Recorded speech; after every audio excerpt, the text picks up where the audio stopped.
Estimados aprendices, un cordial saludo. Espero hayan tenido un excelente día. Damos inicio pues a la formación del día de hoy. Mi nombre es Jorge Andrés Orrego Martínez, hago parte del equipo de instructores SENA, del Centro de Comercio y Servicios en la Regional Risaralda, y oriento todo lo relacionado con la competencia transversal Promover. La charla del día de hoy hace parte de la competencia Promover, que hace énfasis en lo que tiene que ver con el emprendimiento y el pensamiento crítico. Si bien en días pasados estuvimos abordando la importancia del conocimiento del consumidor para que el ejercicio del emprendimiento sea exitoso, ¿cierto? Que nosotros tenemos que ir a conocer ese consumidor a fondo para poder realmente impactar con aquello que estemos desarrollando. Pues el día de hoy vamos a dar un vuelco y vamos a centrar la mirada en la persona que está detrás del emprendimiento, en el emprendedor como tal, en la persona que está sacando adelante ese proyecto. Y vamos a partir de una propuesta que nos hace Ken Robinson. Ken Robinson es un experto mundial en temas de innovación educativa, él es inglés y tiene la charla TED más vista en la historia de la organización. Para quienes no saben qué es TED, es una organización que hace conferencias a nivel mundial. Las conferencias TED son conferencias de máximo 20 minutos, pero no cualquier persona está invitada a esas conferencias. Normalmente son personas que tienen impacto a nivel mundial o que están trabajando en temas de vanguardia. Entonces este señor Ken Robinson fue invitado en el 2006 y resulta que esa charla que dio en su momento, que se llama Las escuelas matan la creatividad, es, es el TED más visto en la historia de la organización. Entonces, pues vamos a hacer una charla que está basada en su libro El Elemento, y vamos a en algún momento de la charla ver el video que les acabo de referenciar. Bien, entonces empezamos con cifras. A mí me gusta traer como cifras para entrar en contexto y reconocer en qué lugar nos estamos parando para sustentar esta charla. Entonces arrancamos con número 991.328. Este es el número de títulos universitarios otorgados en Colombia entre el año 2001 y 2010. Estamos hablando de la primera década del siglo XXI. Hablamos de un país con 45, 40 y tantos millones de habitantes, y en ese espacio de tiempo se entregaron, digamos que un millón, pues como un millón de títulos para tener una cifra, pues como más, un número más claro, ¿cierto? Un millón de títulos como para redondear la cifra. Ustedes ahí en su reflexión personal, ¿les parece mucho? ¿Les parece poco? ¿Se lo esperaban? ¿No se lo esperaban? ¿Qué piensan sobre eso? Bien, cuando lo ponemos en contexto, encontramos que del total de títulos que se entregaron en 50 años, o sea, entre 1961 y el año 2010, el 54% fueron esos 991.328, ¿cierto? Entonces, para aquellos que de pronto pensaron que es poco, pues podría pensarse que sí es poco, pero digamos que en términos de crecimiento, pues sí se está encontrando que en formación, en educación en Colombia, pues sí se está teniendo como mayor accesibilidad.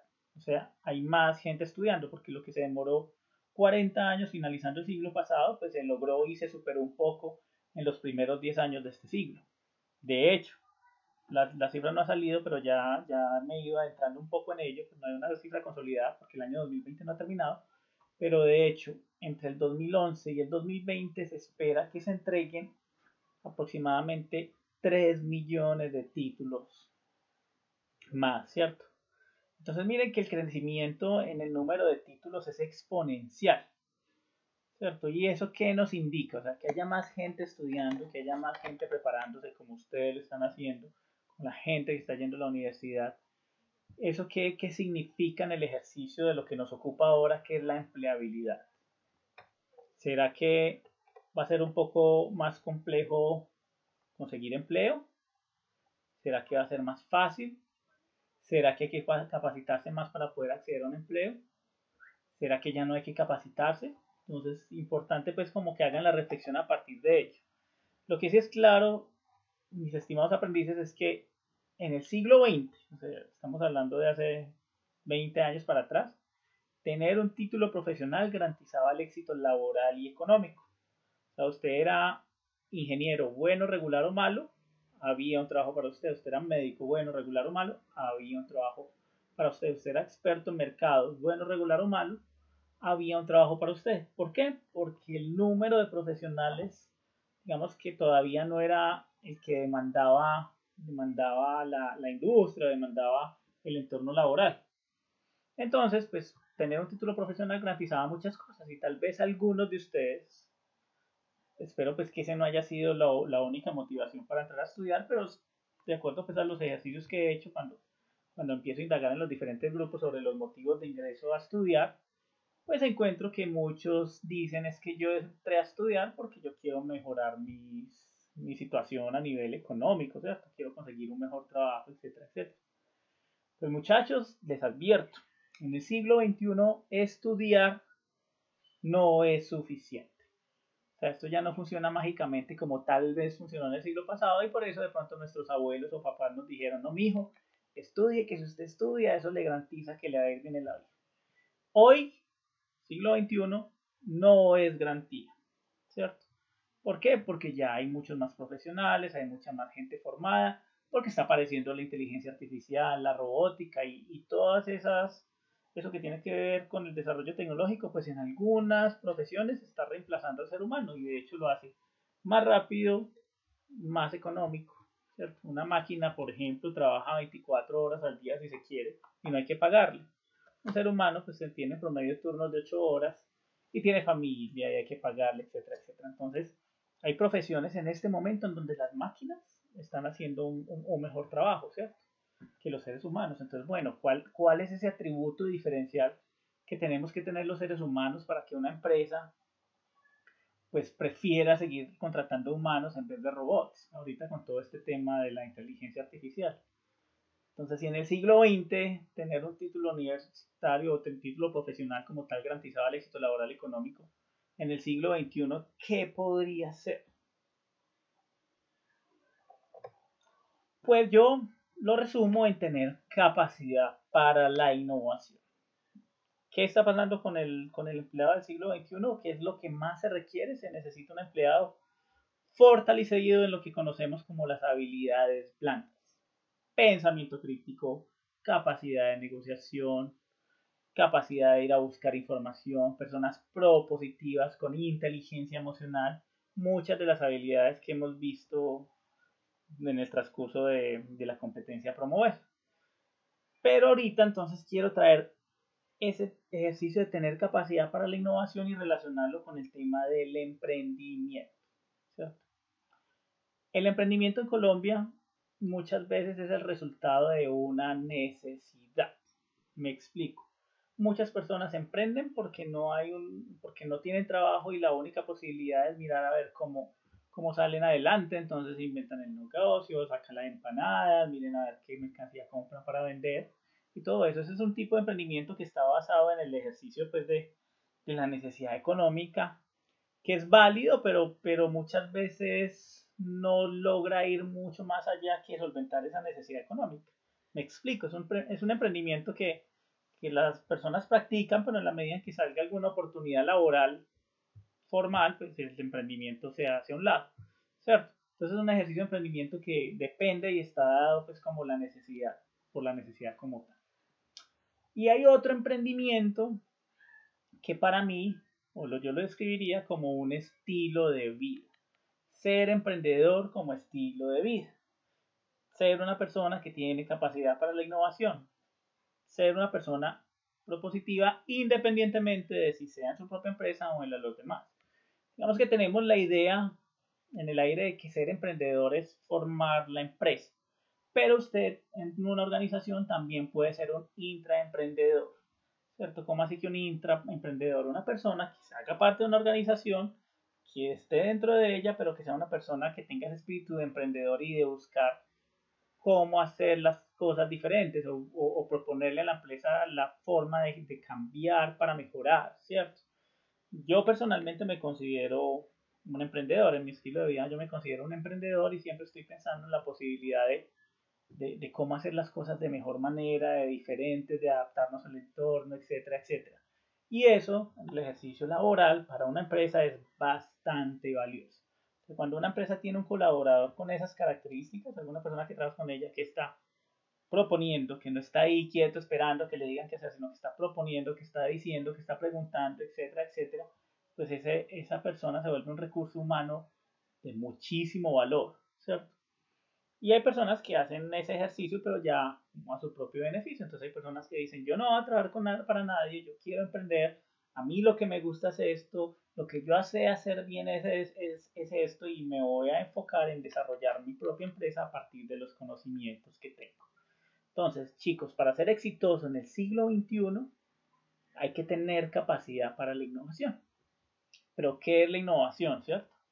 Pues la innovación es pensar diferente, es proponer, es buscar la manera de que en la organización las cosas mejoren, ¿cierto? Se puede hacer innovación en temas de producto, se puede hacer innovación en temas de servicios, se puede hacer innovación en temas de publicidad, todo en pro de buscar la manera que el producto, el servicio, la publicidad, pues conecte mucho más con quién, con el cliente, ¿cierto?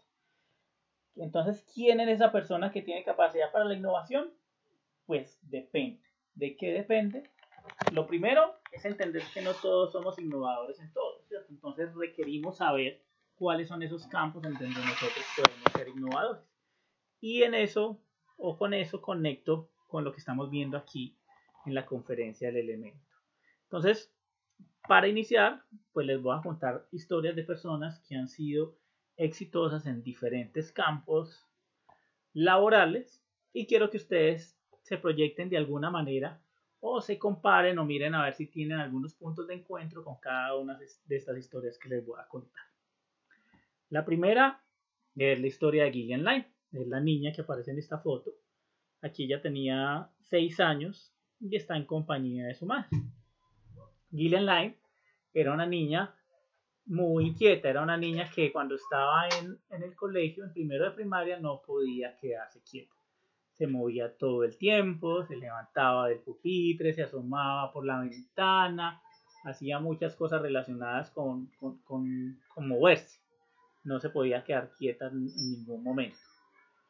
La profesora de Gillian en algún momento llamó a la mamá y le dijo que sería importante que llevara a la niña a una consulta psicológica porque pareciera que ella necesitaba una educación especial, como que no se parecía o como que no se disponía para el aprendizaje de la misma manera que lo hacían sus otros compañeros de grupo. Entonces la mamá de Gillian, estamos hablando de Gillian a los 6 años, estamos hablando de los años 30 en Estados Unidos, ¿cierto? No es una historia reciente. La mamá, perdón, de Gillian hizo caso a la propuesta de la profesora y determinó pues llevar a Gillian a visitar a un psicólogo para que mirara pues qué podría estar pasando con ella, ¿cierto? Cuando entrevistan a Gillian de adulta, ella manifiesta que sabía que ese era un día determinante para su vida, entonces ella dice que cuando fue a la consulta con el psicólogo pues hizo todo lo posible por quedarse quieta. Digamos que ella se sentó, los pies cogió y los abrazó con las patas de la silla, se sentó encima de las manos, pero aún así se movía de lado a lado, se seguía meciendo, se seguía moviendo. O sea, el ejercicio de estar quieta para ella era muy complejo. En algún momento de la cita, el psicólogo se le acercó a Gillian y le dijo, Gillian, voy a salir un momento con tu mamá, necesito comentarle allá algo, tú nos vas a esperar acá en la oficina, ya regresamos. Pero lo que hizo el psicólogo antes de salir fue que puso la radio y puso música en el radio que había en la oficina. El psicólogo se fue con la mamá, pero lo que hicieron fue dar como la vuelta y tratar de mirar desde afuera, por una ventana, qué sucedía con Gillian dentro de la oficina. Lo que empezaron a ver es que esta niña empezó a bailar. Y bailaba, digamos, tenía unos movimientos mucho más elaborados que los de una niña a los 6 años en su desarrollo normal. O sea, pareciera que tenía una aptitud. Entonces aquí ya empezamos a hablar de las aptitudes.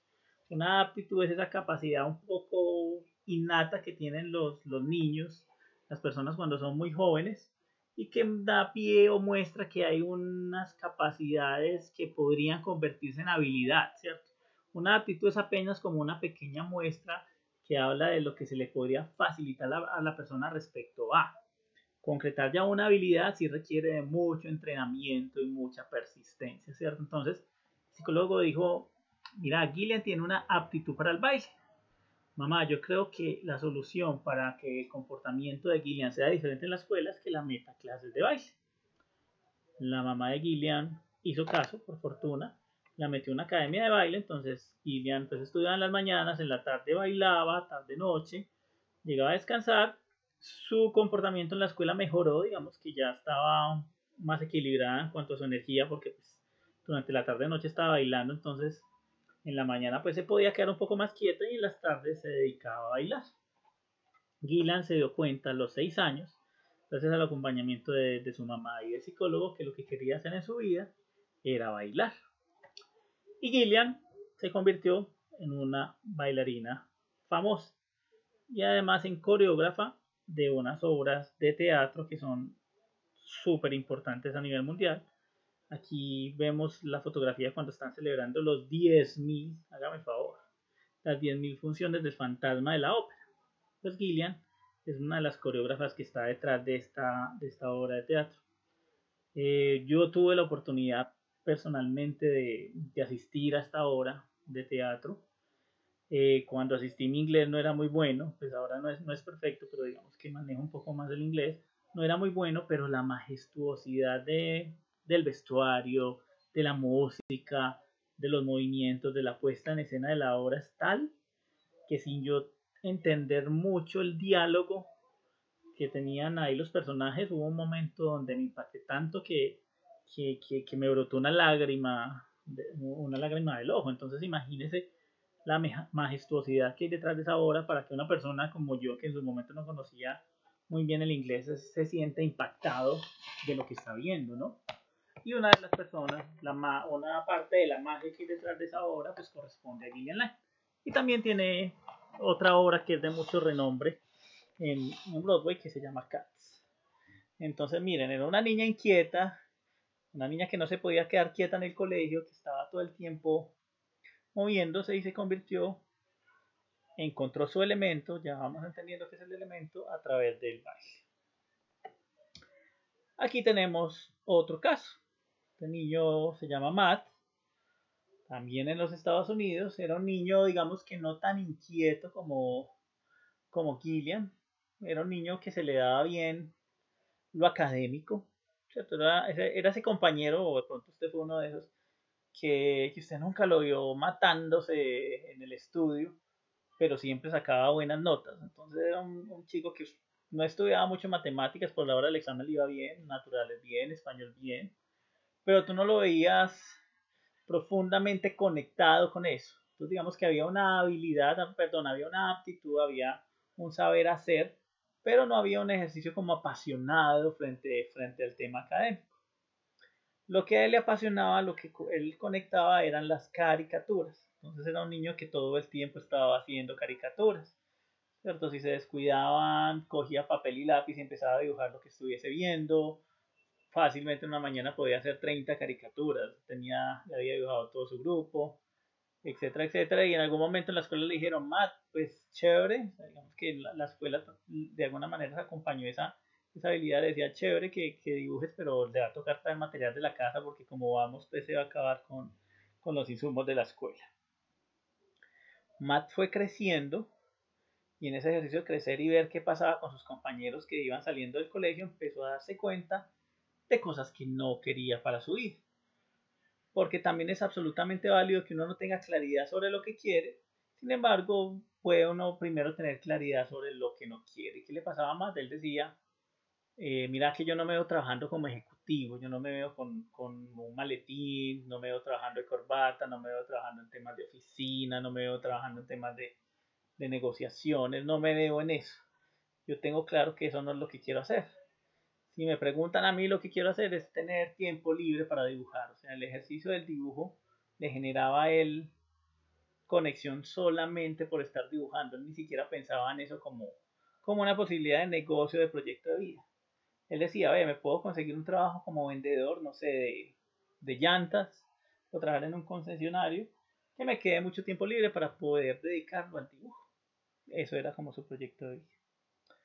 Matt terminó el colegio y empezó a trabajar como caricaturista en el periódico local. En Estados Unidos pues hay periódicos locales que son de pueblos relativamente pequeños, y él empezó a trabajar ahí en ese periódico, empezó a hacer las caricaturas de este periódico, y en algún momento uno de los ejemplares del periódico llegó a manos de un productor ejecutivo de una cadena de televisión estadounidense muy, pues, con mucho renombre, que se llama Fox.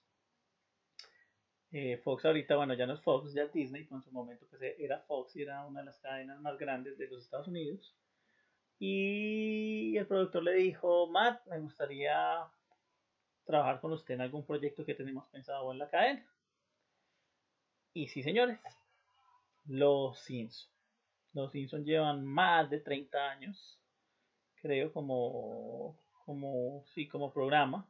Por allá nos metieron un cuento, es que la película de Los Simpsons, que fue un capítulo hora y media, pero mucha gente fue a cine a verlos. Y Matt lleva, como les digo, más de 30 años, también lo de Futurama, más de 30 años ganándose la vida dibujando caricaturas.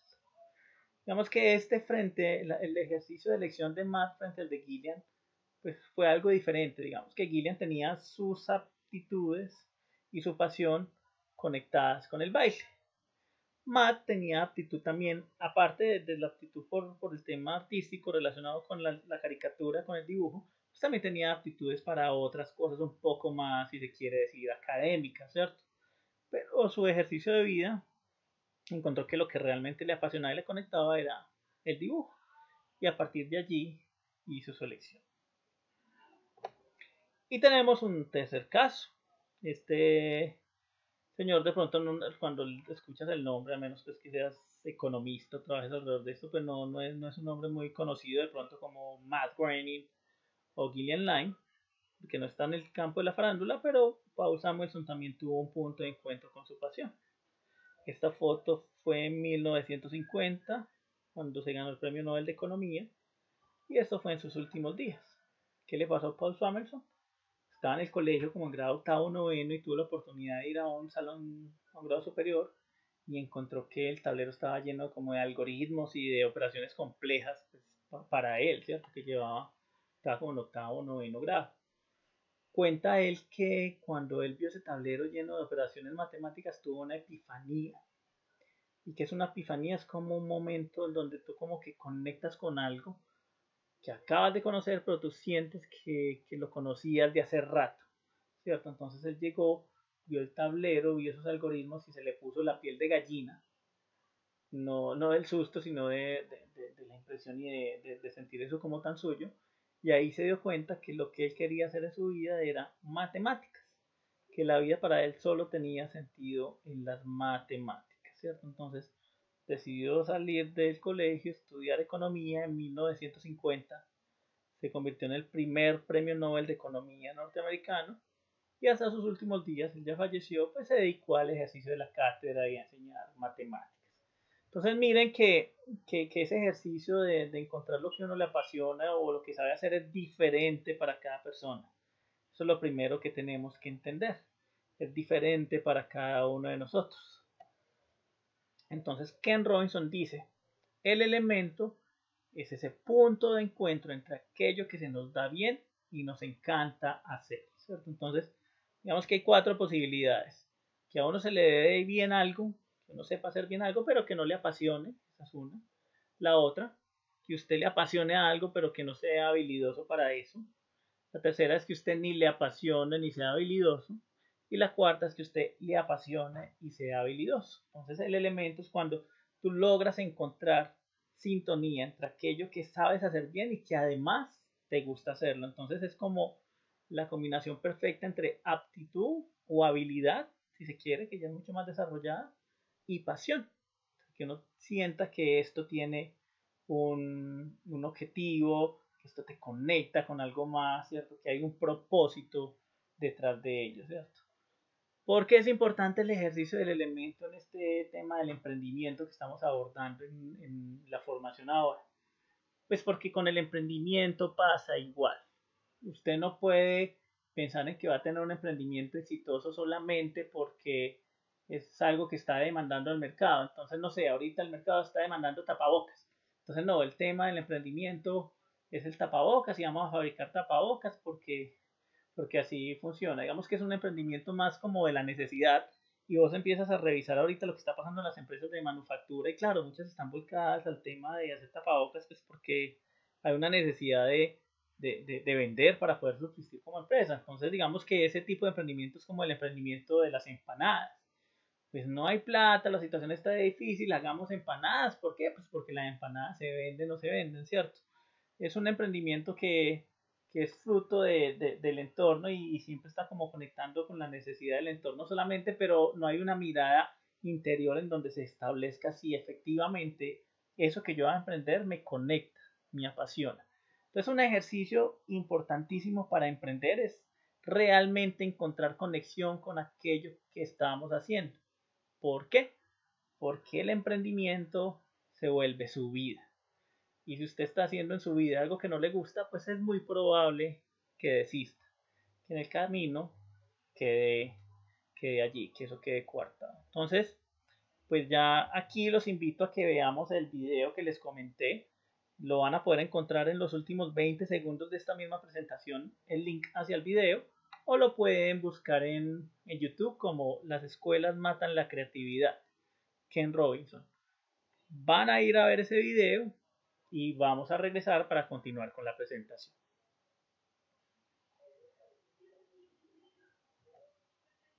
Bien chicos, entonces ya que tuvimos como esta introducción a la charla y bueno, ya un desarrollo como tal de la charla y que tuvieron acceso al video en donde pudieron conocer a Ken Robinson y ampliar un poco más este concepto del elemento, entonces los invito a reflexionar a ustedes sobre cuál es su elemento. Ya tienen claro cuál es su elemento. Y cuando hablo de elemento no es que sea un único elemento, ¿cierto? Ay, profe, es que yo no encontré mi elemento y así, no.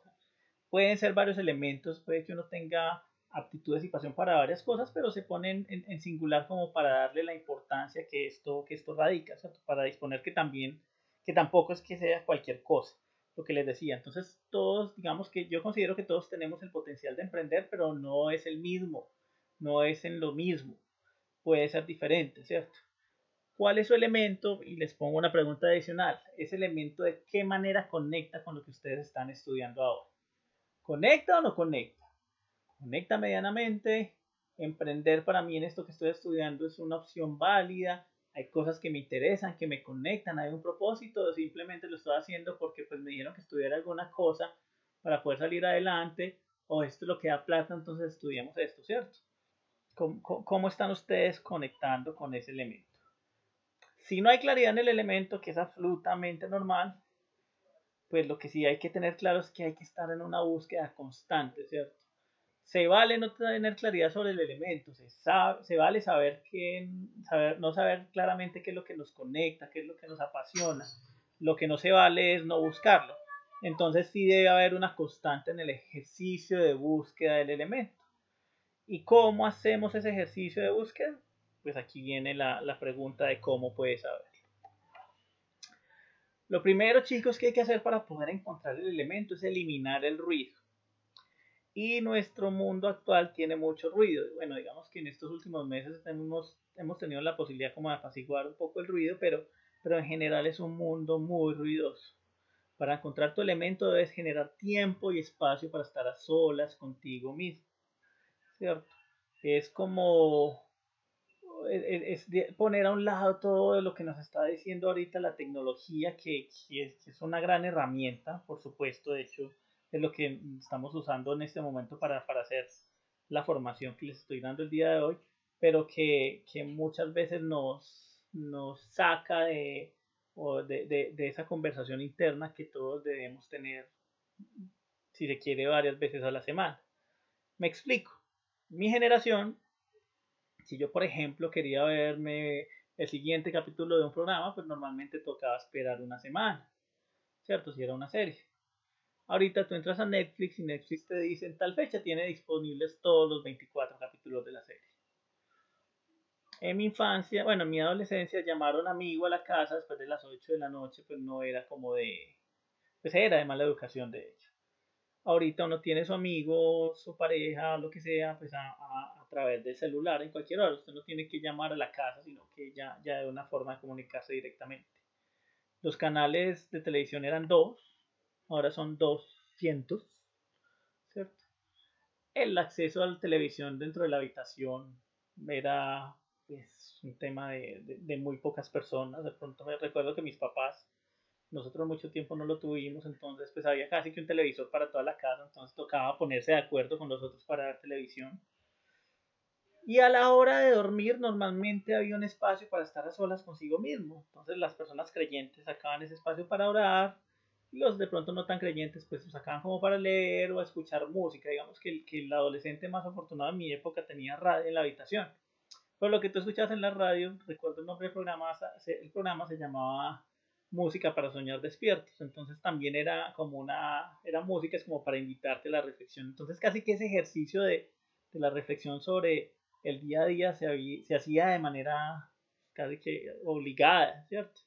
Hoy no, hoy hay muchas oportunidades o muchas posibilidades de esquivar ese ejercicio. Entonces la invitación es a que eliminen ese ruido, porque si quieres ver el fondo de un lago, por más claro que esté, la superficie debe estar en calma, ¿cierto? Si no se logra tener en calma la superficie, pues no se va a poder ver el fondo del lago.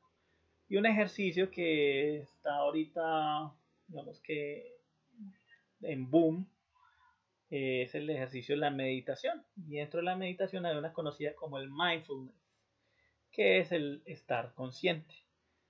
Sacar todos los días de entre 10 y 15 minutos para hacer un ejercicio de mindfulness te conecta de una manera impresionante con tu interior y con tu ser. Entonces la invitación es a que indaguen un poco más acerca del mindfulness. De hecho, me pueden preguntar cuando tengamos pues el espacio para intercambiar pues las inquietudes sobre la presentación y miramos cómo les puedo recomendar hacer unos ejercicios de este tipo.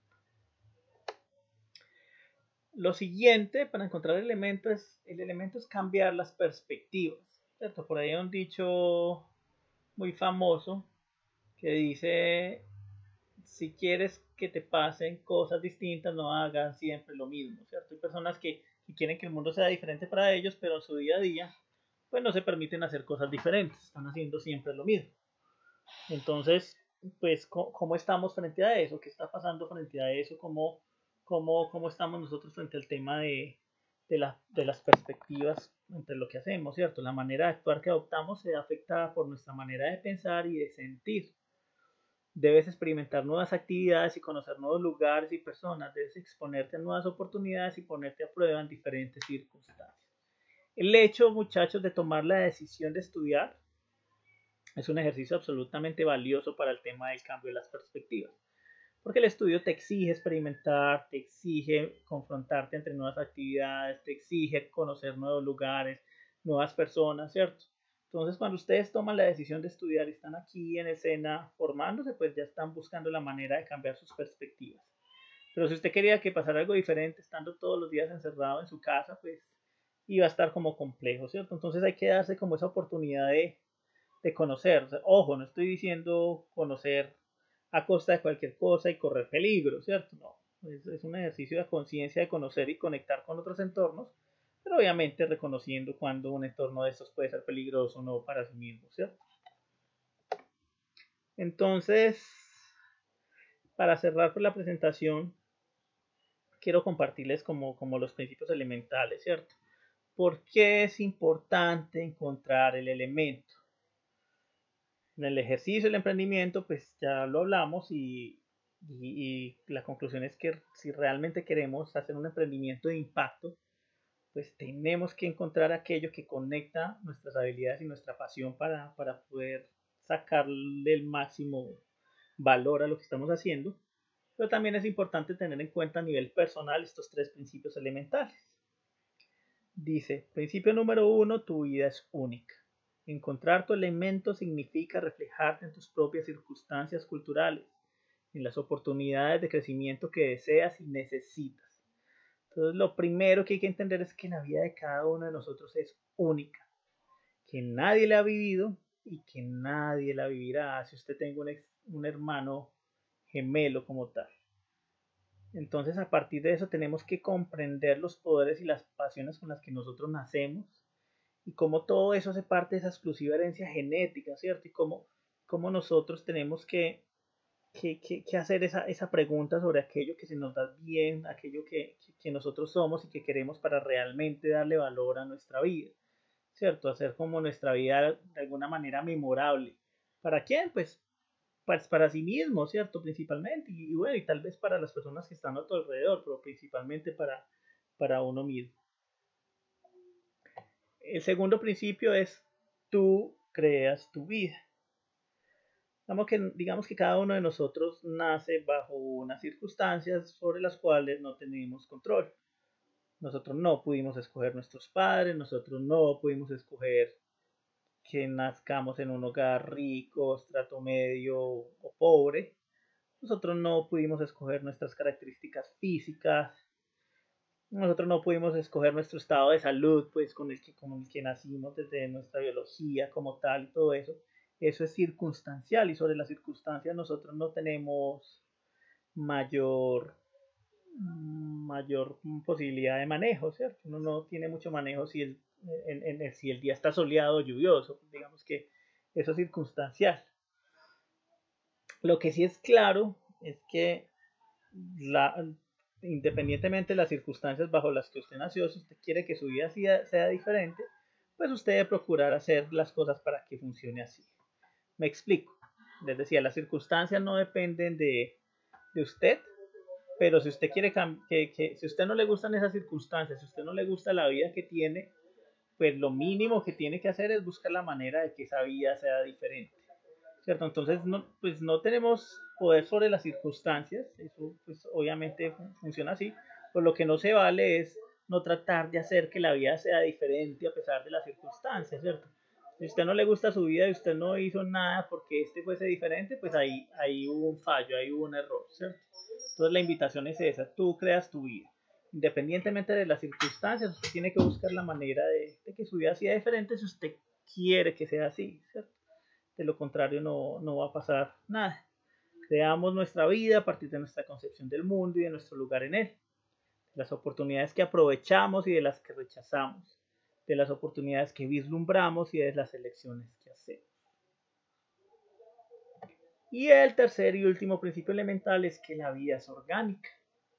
Encontrar tu elemento significa abrirte a nuevas experiencias y explorar nuevos caminos y posibilidades en ti mismo y en el mundo que te rodea. Cuando hablan de que la vida es orgánica, pues nos están haciendo referencia a que el ejercicio de la vida no es un ejercicio lineal como de pronto nos enseñaron a nosotros cuando éramos niños en la escuela, ¿cierto? Que el ciclo de la vida era nacer, crecer, reproducirse y morirse, ¿cierto? No.